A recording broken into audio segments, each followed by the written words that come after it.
And obviously this plane is probably about the smallest that people would fly. How does experience on like these planes apply to like large commercial ones? Yep. Yeah, it's kind of a crazy concept, I think, especially to my grandparents. They think it's crazy that we fly these, and then all of a sudden I'm going to fly a jet. Hello, Jackrabbits Nation. My name is Heidi Bushong, and this is the Yellow and Blue Podcast. Today's episode is being recorded at the Brookings Airport, where dozens of SDSU students, flight instructors, and other pilots take flight every single day. Later in the episode, we will interview an SDSU flight instructor mid-flight to see what the learning experience is like in an airplane. Here in the hangar with me today is Maria Julius, a faculty instructor with the aviation program here at SDSU, and Lucas Bortz, a junior aviation student. Thanks for being here today, guys. Of course. Thanks for having us. Really appreciate it.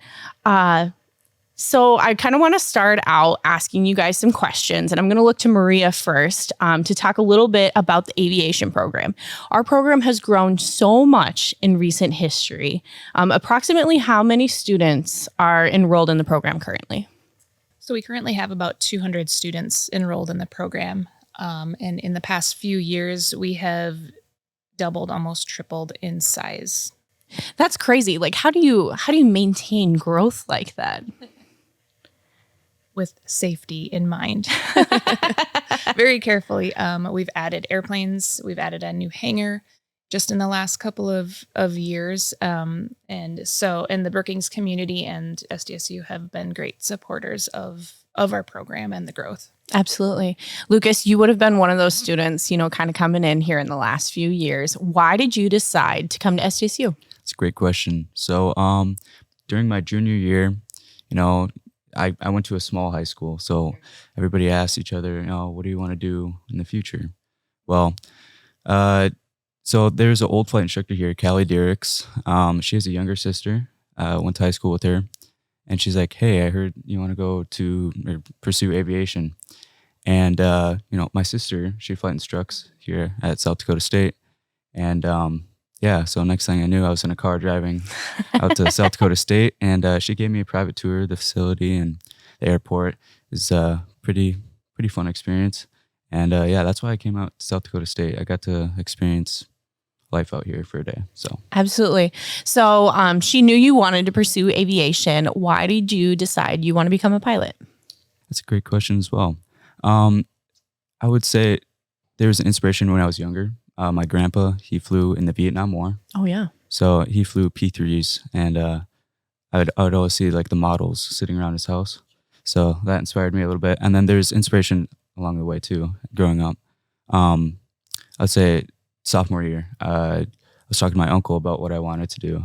And, he had a best friend from college, Scott Albers. Shout out to you. He's a captain for Delta now, but he gave me a tour at MSP. I got to sit inside a Airbus, and I went up in the control tower. It was really, really good inspiration. There's a few things that inspired me. Sounds like a very personal experience along the way. Had people helping you out, making sure that you're making the right choice. Yeah, for sure. I love that. So part of that student experience, right, is getting flight hours. You have to learn how to fly in order to become a pilot. And part of that is storing airplanes here at the hangar. There's so many airplanes for students to fly on. Maria, space has grown here with the new hangar, the Allen O. Tuntland hangar. Approximately how many airplanes are stored in there, and how many airplanes do students have access to fly on? So we have about 17 aircraft, 3 of which are twin engine aircraft. So that allows our students to get their multi-engine rating, the multi-engine commercial, as well as multi-engine flight instructor ratings. So with the addition of that new hangar, it's been a great help. We are able to utilize this hangar that we're currently in a lot better for maintenance and things like that. And then the other hangar is primarily used for storing the aircraft at night when they're not flying. Lucas, let's talk about flying a little bit. You have how many flight hours do you have to get by the end of your program? So for commercial, what I'm in right now is 190 is the goal. It's a big number, big ticket item. So 190. But to go to the airlines, you need 1,000. Okay. So, yeah. There's a big difference between those two numbers. Yes, there No is. wonder why this place is always so busy. Oh, yes. Do you remember what your first flight was like? I do. It was, so the first couple got canceled. Oh, But lovely. yeah, that's normal out here in Brookings with winter time flying. Sure. But calm winter day, just snowed. It was the sun was starting to set, so it was really peaceful. Picture perfect. It was a thrill to say the least. Sure. Yeah. Sounds So- like a good experience. No horror stories involved. No horror stories. It was about as good as it could get. So Good. That's always what we want, right? So what has been, as you're getting, your flight hours done, what has been the most challenging part? okay. So in the beginning, it's Brookings weather again, South Dakota weather, you could say. It's always windy out here, I feel like. So crosswind landings are hard to learn, especially when you're thrown in a plane for the first time. And crosswind landings are hard. So I'd say that's the most challenging part about learning to fly. So as Lucas was saying, you need how many 1,000? 1,000 hours to go to 1,000 Dallas. hours, 1,000 flight hours. So a couple of statistics here. Last academic year, approximately 10,300 flight hours were completed by SDSU students. And during peak times, beautiful weather, especially probably, during the summer, spring, fall type of times, you can see around 60 flights a day during peak times by students here at SDSU. Maria, what is the feeling like knowing that you can give this like tangible hands-on experience that these students can use in their future careers? It's a really great feeling of satisfaction of, every degree is important and every career path is valuable and important. Ours happens to be one that is hands-on almost from day one. And we're able to let brand new students get in an airplane with another flight instructor who's only a couple of years older than them. Sure. Fly an airplane, and seeing their growth from day one until the day of graduation, and then even beyond that. Recently, 2 SkyWest pilots, both alums of this program and good friends, actually met out in a flight. I think it was like in Seattle, if I remember correctly. Tell me different experiences that you've been hearing about other alumni and meeting other pilots in the field. Sure. So that's actually becoming more and more of a common occurrence out in the industry now, especially as our program grows and gets bigger, and we put out more graduates of our program. It was really fun to see both of those 2 former students, one as a captain and one as a first officer, both of our former female graduates from our program. They had been friends in the program as flight instructor and student. That's how they started out. And then they became fast friends. And then later on down the road, we see them both in the airplane together, working as part of a crew together on a trip. It's really great to see that in our graduates. And also sometimes we see some of our alumni, we see some of them out in the industry flying, whether it's in Sioux Falls and they're the ones flying our aircraft to Minneapolis or wherever. It's becoming more of a common occurrence, or we run into them in the airport as our other students or friends or family are going on trips and things like that. So it's a really great feeling of satisfaction to see that, especially knowing from where they came from on day one. Yeah, for sure. Total small world connection there. It is. There's thousands of pilots that fly commercially. Just gotta love to see those SDSU Jackrabbits teaming up. Right. So Lucas, talking about your future career here a little bit, where would you like to fly, or what would you like to do after you graduate? Yeah, of course. I'm big on family, so I like staying around home. And we actually have a bridge program with Sun Country out here. And Sun Country is based out of Minneapolis. So Sun Country would be the ideal scenario. That'd be perfect, just about perfect. Sure. So, yeah. Well, we'll be sure to check back when you're done to see if you actually pursue that route. All right. Well, I love that. And I also had a little Bernie in my ear. He told me that you actually have a twin brother in the aviation program as well. Yes, I do. Yes, I do. Tell me a little bit about that, because it sounds like he saw what you were doing here and liked it, so he decided to tag along for the ride. Yeah. So, he didn't originally come out here right away. He wanted to work trades and kind of do aviation on the side. So, I called him. I was like, you should really try this out. I think it'd be good for you. And that spring semester, he showed up and he's been here ever since. He did 170 in the summer, so he caught up to me. So we're in the same level now. It's really great to have a twin brother to go through the program with, have a study buddy. We're very competitive as well. So someone to keep you in check too. So with that being said, who would you say is the better pilot? That's a tough question, but I got to give Is it to. it though? I got to give it to Ryan. I think. That's so nice of you. Yeah, I'd say Ryan's a better pilot. So. Sure, he did work really hard to make sure he was caught up. Yes, he did. I'll give him that. Yeah, that's absolutely. Awesome. So if a student were considering coming to SDSU for aviation, why would you guys tell them to do it? I think what I would say is, and what I tell a lot of prospective students is, the size of our program. We're not the biggest program in the country by any means, but that I feel like gives us an advantage with our students. I think it's the perfect fit for students looking for a little bit of a more personalized education, if you want to call it that. All the faculty, the staff, maintenance, our managers out here at the airport, our staff members, and advisors and directors on campus too. We all work together to really create that positive learning environment. From what I've observed in the classroom and out of class, hanging out at the airport, things like that, students have a really good sense of camaraderie as well with each other. They form study groups and they study together, and then they carry that through their careers too. Later on in the future, they forge those relationships, and then those carry through and for the rest of their careers. Yeah, that's awesome. Someone told you to come here. Why would you? And you told your brother. Why would you tell more people?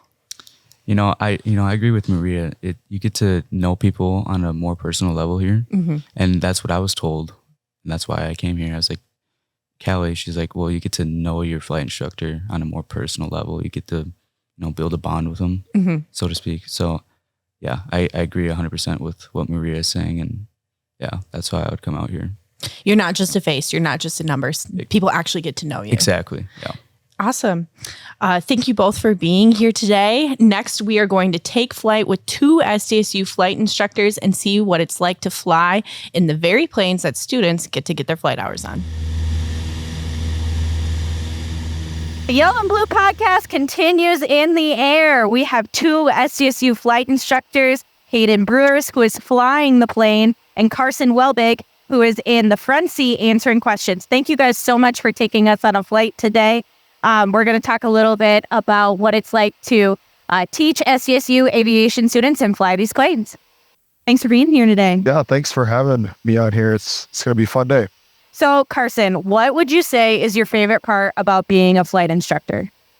That's a tough one. I would say there's a lot of kind of feeling of like gratitude when you're done teaching students. I think it's, I don't know, it's kind of, we kind of go through phases in our training where we'll kind of take like steps at a time, where we'll kind of go a few lessons without seeing any progress. Then we'll see a big leap in progress and we'll kind of stop again. It's called a learning plateau. It's super common for people to have. Sure. And I think the biggest kind of thing that I think is super cool about being a flight instructor, the thing I most enjoy is seeing students make those leaps. And then being able to kind of at the end, they pass their check ride to get their license or whatever goal they're working towards. And then being able to be a part of that is really, really fun. Seeing them kind of lock in and become a student, have a little bit of stress, and then at the end they succeed, and then they ultimately can pass all achieve their goal that they have for this semester. So that's kind of the funnest thing that I have. it's kind of satisfying. I always tell people that I talk to about it. It's super satisfying being able to see that kind of progress from beginning of the semester to the end of the semester. Yeah, absolutely. So what does a typical day look like as an SDSU flight instructor? Does it look kind of like this? Yeah, it looks a lot like this. Yeah, so I typically see around 4, 5, 6 students a day. Mostly we spend a lot of time flying, but there is some stuff that we do on the ground. So we'll have some ground lessons where we'll just kind of talk, we'll meet one-on-one where we'll kind of just go over a few things, kind of like a conversation, kind of like today. And I'll just be kind of explaining some things. And, you know, we talk about things and ask questions, kind of open-ended, not traditional kind of lecture style class, a lot different, more one-on-one time. And then a lot of times I'll have 3, 4 flights a day like this where I'll have a student sit next to me and we'll go practice maneuvers, we'll practice different things, going across country or two, just kind of depends whatever the lesson has set out for us that day. So there's just criteria that we have to meet and we'll go kind of mix around things just to kind of get that criteria all met. So yeah, it looks a lot like this, just kind of a lot of explaining, a lot of conversation and dialogue about, you know, kind of that learning process, a lot of open-ended kind of conversation. Absolutely. And for some context for people who may not know, what is it that we're flying in and like how high are we right now? Yes. So this is a Cessna 172 Skyhawk aircraft. It's just got one engine, about 180 horsepower on the front of it. So that's just one propeller kind of keeping us in the air. And currently we're about 1,500 feet above the ground. This is about kind of the lower end of where we'll do our maneuvers. We kind of go anywhere from about 1,500 feet above the ground to anywhere 4,000 or 5,000 feet above the ground is where we'll kind of exercise and just do different maneuvers and different training kind of scenarios, stuff like that. For sure. Teaching students how to fly these planes, you're talking about different maneuvers that you can do. What would you say is the most challenging maneuver that you have to teach students? Definitely landings. Not just because of the landing in itself, but it requires a lot of special skills that we look for as instructors and try to teach. So landings, yes, they're all different. The conditions are all different. Even if you do stay in the pattern is what we do just to kind of get in and out of airports. So if we're hanging out in the pattern, repeatedly doing landings every 3, 4, 5 minutes, every landing and approach that we come in and do will be a little bit different. And so, yes, the landing itself is kind of a special skill and technique in its own sense, but being able to land the airplane by yourself requires a lot of different smaller skills from a lot of different areas of our training and kind of push them all together and kind of makes it all into one big skill. So that's kind of what we look for and kind of think as, all flight instructors think it's probably one of the hardest things that we have to teach just because it requires a lot of skills to kind of all work together. Absolutely. And obviously this plane is probably about the smallest that people would fly. How does experience on like these planes apply to like large commercial ones? Yep. Yeah, it's kind of a crazy concept, I think, especially to my grandparents. They think it's crazy that we fly these and then all of a sudden I'm going to fly a jet. And everything that we do here in these kind of smaller airplanes, we do prepares us for the future. The airplanes all fly the same. The controls and what's in front of you all looks a little bit different, but it all ultimately flies the same way. Again, kind of back to that landing skill. When you come in and land, it's the same way that we land this airplane as it is if you land a Boeing 737. It's all the same kind of principles, just a little bit more complicated. There's a lot more systems, a lot more complex things up front, like in an airliner or a jet. That makes the workload for pilots a little bit easier just because you're going faster, you're going to more complex areas. So again, kind of the principles of flying in these small ones are all kind of transition to the larger ones, but as we progress, we get more training in those larger airplanes and simulators and stuff like that to help us progress with our careers and flying larger airplanes, jets, and other things like that. Yeah, absolutely. Karsen, you told me that you've been flying with SDSU Aviation since 2021. You've probably had thousands of flight hours in that time. What would you say is probably like your most favorite or most memorable flight? You have one in particular? Yeah, actually I have a couple. Probably the one that takes the top is this past summer. I got to take my 2 parents up to go fly. It was fun. They both are graduates of South Dakota State. So we spent a lot of time flying around Brookings and campus, and they got to kind of look over there. And then my second one is probably taking my grandparents up. I got to take them up this summer too. Both Never have been really in a small plane, but my grandpa always kind of wanted, be able to fly, just never really did. And so it was kind of a fun experience for him to sit up next to me and him be able to take the controls for a little bit. And we just kind of putz around and just look at the countryside and stuff like that. Yeah. So a few fun ones that I got to spend with my parents and my grandparents. That's awesome. So you're teaching future pilots. You talk to them all the time and people considering becoming a pilot. If someone were considering coming to SDSU for aviation or becoming a pilot at all, why would you tell them to do it? I would just say, follow your dreams. Kind of cliche, I know, but for me, I always kind of thought it was something that wasn't really attainable for me. Like when I would travel on vacation growing up, I always thought flying was the funnest part. Yeah. And seeing the pilots and the flight attendants and the crews all walk through the airport was just so cool to me. And I think a lot of people have that same kind of thought or idea. I never really thought it was serious until I actually talked to a pilot before when I was going to Hawaii my junior year of high school. And he said, yeah, do it. Like it's something that people don't really realize is attainable for people. And that's kind of why I would say do it. That's, I think, kind of the biggest thing that maybe steers people away is they just don't know the right avenue to get into it. So checking out SDSU Aviation and just maybe going to your local airport and taking a flight with a flight instructor. Any pilot would love to kind of help you find those avenues that you need to get back into or get into aviation, get into flying. Absolutely. And I know you won't be an SDSU flight instructor forever, but when your time is done here, what do you want to do? I want to be an airline pilot. Okay. Yeah. It's kind of what I'm looking forward to and working towards. So something I'm really excited about. Anything else that you want to add? Anything you think people should know about the program or flying airplanes like these? Yeah, kind of leapfrogging back to my last answer was, I think something that if you're excited or passionate about aviation or you're curious about it, I think you should definitely go try to check it out. Something that I did and I didn't really know was possible, and now is kind of my favorite thing that I've ever done in my life. So that's kind of what I would say is just definitely go check it out and kind of puts you out of your comfort zone a little bit. But yeah, it's kind of what I really enjoy about it. Absolutely.